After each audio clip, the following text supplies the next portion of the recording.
Use कर सकते हो इस तरीके से। ओके, अगर आपको लग रहा है बढ़ रहा है तो आप बढ़ते हुए यूज कर सकते हो। ये देखो अभी यहाँ पर घट रहा है तो आप घटते हुए यूज करो। अगर आपको लग रहा है बढ़ रहा है, मार्केट में जो हिस्सा है, जैसे यहाँ पर देखो यहाँ पर हिस्सा बढ़ रहा है तो आप इसको इंक्रीजिंग के कॉन्सेप्ट से यूज करो, जस्ट लाइक ऐसे करके। ओके, आप इसको यूज कर सकते हो ऐसे करके यहाँ पर। सो आप देखो ये चीज अब बढ़ती जा रही है। तो जब अगर मार्केट का चैनल बढ़ रहा हो, बाय सेलिंग बढ़ती जा रही हो, तब आप डिसजॉइंट का यूज कर सकते हो। अगर वो सेम एरिया में है तो आप पैरेलल का यूज कर सकते हो। ओके, और अगर मान लीजिए मार्केट में चैनल बन रहा है थोड़ा सा टेढ़ा, तो आप रिग्रेसिव का यूज कर सकते हो, जो कि इसमें बना हुआ है। वैसे इसका यूज नहीं होने वाला आपके लिए, मैं पहले ही बताता हूँ, ये किसी काम का नहीं है स्टार्टिंग के लिए, लेकिन हाँ आगे जाके काम आएगा। इतना नहीं आएगा, मुझे लगता है कभी साल में 2 या 3 बार कोई पोजीशंस आएगी जिनमें इसका यूज होगा। बस आप यही समझिए ये भी एक पैरेलल चैनल का एग्जांपल है जिसके अंदर बाय सेल सेम रहते हैं। नेक्स्ट आता है के पास फ्लैट टॉप और बॉटम। आप अगर इसको देखोगे तो इसे यूज करने का तरीका थोड़ा सा डिफरेंट है। यहां पर इसमें क्या कहता है कि एक साइड सेम रहेगी, बाकी का दूसरा टेढ़ा हो जाएगा। अभी यहां पर आपको ये ऐसे दिखा रहा है, बट आप इसको अगर देखोगे तो ये इस तरीके से क्रिएट करेगा यहां से। ये देखिए ये थोड़ा सा आपको ऐसा लग रहा है कि ये बेसिकली है, लेकिन अगर आप इसको वैसे यूज करोगे अब आपको समझ में आएगा। आप किसी एक साइड को मूव कर सकते हो इस तरीके से, और आपको एक ये डिक्रीजिंग या इंक्रीजिंग एरिया से आप इसको यूज करो। जस्ट लाइक अभी मैं बोलूँ कि भाई मैं इसको यूज करना चाह रहा हूँ ऐसे, तो आप इसको ऐसे यूज कर सकते हो। डिपेंड करता है आपके सामने स्ट्रक्चर कैसा बना है। जैसे आप ये कहते हो भाई मेरे को स्ट्रक्चर ऐसा बन के दिख रहा है, तो मैं इसको इस तरीके से यूज करूंगा, यहाँ पर ऐसे करके इस तरीके से। ओके, ऐसे करके आप इसको यूज कर सकते हो, कोई दिक्कत नहीं है। ऐसे करके कई जगह से आप इसके स्ट्रक्चर क्रिएट कर सकते हो। डिपेंड करता है आप किस तरीके से मार्केट को सोच रहे हो, साइकोलॉजी यूज कर रहे हो मार्केट की। ओके, इस तरीके से आप इसको यूज कर सकते हो। यानी कि ये एक तरीके का एडिटेड स्क्वायर है जिसको आप कैसे भी घुमा सकते हो, बट डिपेंड करता है आपका स्ट्रक्चर कैसा है। ठीक है, तो जब भी आपको ये ट्रायंगल जैसे पैटर्न दिख रहे हैं जहां पर मार्केट छोटी छोटी होती जाए लेकिन एक रेंज के अंदर है, तो आप इस तरीके से डबल लाइंस का यूज कर सकते हो। ओके गाइस, आई होप आपको ये सिंगल और डबल लाइन समझ में आ गई होगी।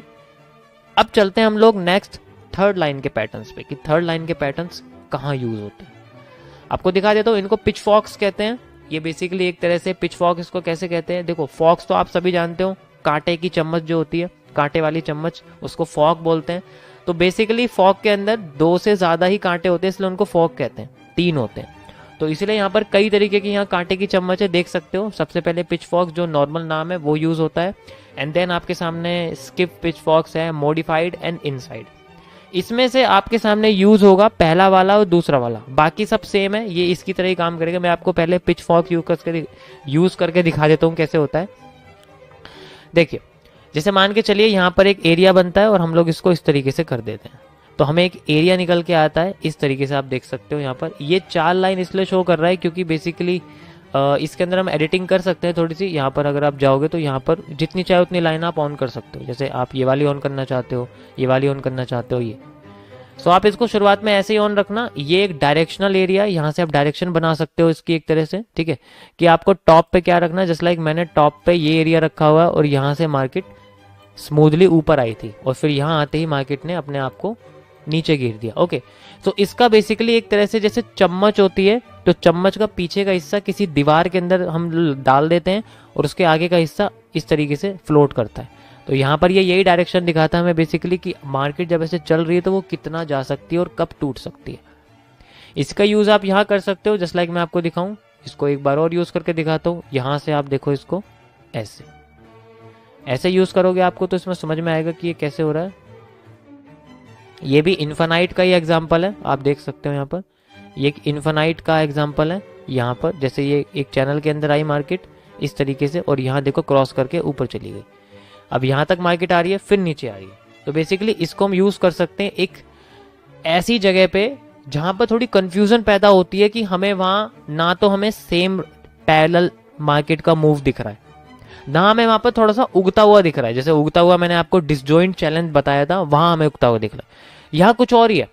तो यहाँ इस तरीके से आप लोग यूज कर सकते हैं इसको, और अगर इस चैनल से बाहर मार्केट आती है तो आपको एक नया ट्रेंड देखने को मिलता है। ओके, मैं आपको इसके बारे में और डिटेल में समझाऊंगा। जब ऐसे मूव्स हमारे सामने निकल के आएंगे तब आपको मैं टाइम टू टाइम पे पैटर्न यूज करके दिखाता रहूंगा। इससे आपकी प्रैक्टिस भी हो जाएगी और आपको पैटर्न याद हो जाएंगे कि आपको एक्चुअली में इनका यूज़ कहाँ करना है। ओके ओके गाइस, इसी तरीके से आपको सेम ये सारे के सारे मिलेंगे। इन्हें मुझे एक्सप्लेन करने की जरूरत नहीं, ये सब सेम है, कुछ नहीं है। एक ये है, आपको मैं दिखाई दूँ, ये थोड़ा सा डिफरेंट है, आपको दिखेगा यहाँ पर। इसमें ज़्यादा कुछ नहीं है, बेसिकली आप इसको इस तरीके से यूज़ कर सकते हो, एक स्ट्रेट एरिया क्रिएट करके। आपको बस एक एरिया बनाना है जस्ट लाइक इस तरीके से, और आप इसको ऐसे यूज़ कर सकते हो। इसमें आपको एक बेसिकली एक सपोर्ट रेजिस्टेंस जैसा एरिया निकाल के देगा ये। जैसे अभी आपको यहाँ सपोर्ट दिख रहा है, फिर आपको यहाँ पर रेजिस्टेंस दिखेगा इस तरीके से। सो इस तरीके से आप इसको यूज़ कर सकते हो। आपको लगता है कि भाई ट्रेंड जो है वो इस तरीके से घूम रहा है या फिर ऐसे आ रहा है, ये तो जब आप यूज़ करोगे तब आपको पता लगेगा। इसलिए मैं बोल रहा हूँ कि आप सिंपली अभी इन सब एडवांस लेवल पे मत जाओ, सिंपल एक चीज़ देखो, और जो है आपको क्या कि अगर मार्केट एक चैनल में नहीं है या वो एक्सपेंड नहीं हो रही है, स्क्वीज नहीं हो रही है, या फिर कह सकते हो कॉन्ट्रैक्ट नहीं हो रही है, फैल नहीं रही है, तब आप लोग पिच फॉर्क का यूज करना, उसके अलावा मत करना। ओके, जस्ट लाइक आप देखोगे कि ये पैटर्न एक पिच फॉर्क है, यहां पर देखोगे ये पैटर्न एक पिच फॉर्क पैटर्न है, आपको दिख रहा होगा यहाँ पर। ओके, ये एक पिच फॉर्क पैटर्न है। पिच फॉर्क कैसे, यहाँ मार्केट टॉप पे है, ये इसकी डंडी समझ लो, बाकी ये कांटे हैं। Okay, simple. So guys, single और थर्ड और आपका सारा का सारा एरिया मैं बता चुका हूँ यहाँ पर, बाकी सारी के सारी सेम है। जिनके ऊपर मैंने स्टार लगाया हुआ है, आपको इनका ज़्यादा यूज़ करना पड़ेगा। स्टार से आप लोग अपने कुछ ड्राइंग टूल्स को फेवरेट एरिया में कन्वर्ट कर सकते हो। जैसे कि आपको यहाँ पर एक लाइन दिख रही होगी, this is my favourite tool, जो मैं यूज़ करता हूँ मोस्टली। आप देख सकते हो इनसे भी ज़्यादा है, लेकिन अभी मैंने यूज़ इतने ही करे हुए हैं फिलहाल के लिए, जितना मुझे नीड होती है अभी। ठीक है, उसके बाद हम चलते हैं कुछ इंपॉर्टेंट एरिया पे, जो कि आते हैं आपके पास ब्रशेस, एरोज, शेप्स। इनका आपको मोस्ट यूज देखने को मिलेगा। मोस्ट यूज कैसे कि जैसे मान लो मैं आपसे कहता हूं कि भाई हमारे पास क्या चीज है, हमारे पास एक एरिया है, अब हमें उसको मार्क करना है। तो मार्क करने के लिए हम लोग क्या करेंगे, उसकी कई सारी रीजंस को हम एक साथ एक एरिया में मार्क कर देंगे। इसके लिए आप यूज करोगे रेक्टेंगल। जस्ट लाइक ये देखो, आप इसको इस तरीके से मार्क कर सकते हो। आप यहाँ जाके इसका एरिया भी थोड़ा डार्क वगैरह जैसा कलर चाहिए आपको, आप वैसा कलर कर सकते हो। बेसिकली रेक्टेंगल का यूज किया जाता है किसी भी मार्केट के मल्टीपल रिजेक्शंस को फाइंड आउट करने। ये देखो, मार्केट ऐसे आई, फिर ऐसे आई, फिर ऐसे आई, फिर ऐसे आई, फिर ऐसे आई, फिर ऐसे आई, देन यहाँ से मूव करके चली गई। तो ये मल्टीपल रिजेक्शन को हम एक एरिया में मार्क कर सकते हैं, अगर वो स्ट्रेट है तब। अगर वो स्ट्रेट नहीं है तो नहीं कर सकते। जस्ट लाइक आप नीचे का हिस्सा देखो, आपको दिख रहा होगा ये, आप इसको नहीं कर सकते मार्क, नहीं आएगा ये तो इतना बड़ा बन जाएगा ना। इतना बड़ा नहीं होना चाहिए, जितना ऊपर का साइज है इतने का ही नीचे होना, इसका मतलब हम नीचे यूज नहीं कर सकते।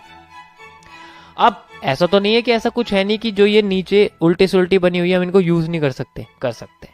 इसके लिए आप शेप्स के अंदर ही जाएंगे और आपको यहाँ पर दिखेगा एक आर्क, जिसे हम लोग डूबता उगता हुआ सूरज कहते हैं। अभी बेसिकली यहाँ डूबता हुआ सूरज है, तो हम लोग यूज करने वाले हैं आर्क को इस तरीके से। यहां से आप ऐसे आर्क को यूज कर सकते हो। नाउ यू कैन सी सारे के सारे रीजन यहाँ कवर हो चुके हैं। इस तरीके से आप लोग ऐसे रीजन को सेलेक्ट कर सकते हो। This can only be achieve by using arc.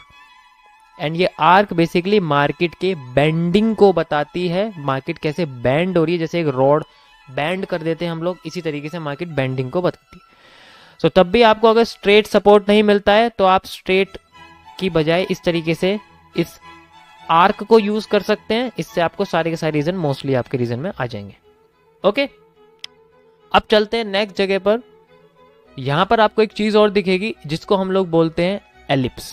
मैं आपको दिखाता हूं। अगर मान लीजिए ऊपर का भी स्ट्रेट नहीं होता, अगर मार्केट ऊपर भी इस तरीके से चल रही होती ऐसे ऐसे करके, तब हम इस कंडीशन में आर्क का यूज करते हैं।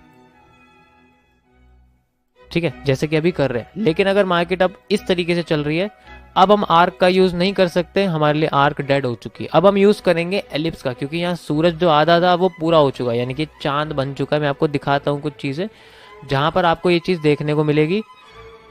जैसे कि आप ये देखिए, ये रीजन है, आपको दिख रहा होगा। यहाँ पर आप स्ट्रेट रेक्टेंगल नहीं बना सकते, ना आप बॉटम पे बना सकते, देख सकते हैं। ऐसी कंडीशंस में आपको बस एक ही चीज यूज करनी है, दैट इज एलिप्स। आप एलिप्स का यूज कर सकते हो, दिस इज द एलिप्स। और एलिप्स को आप इस तरीके से यूज करोगे जैसे आपको टेढ़ा दिख रहा है, इस तरीके से।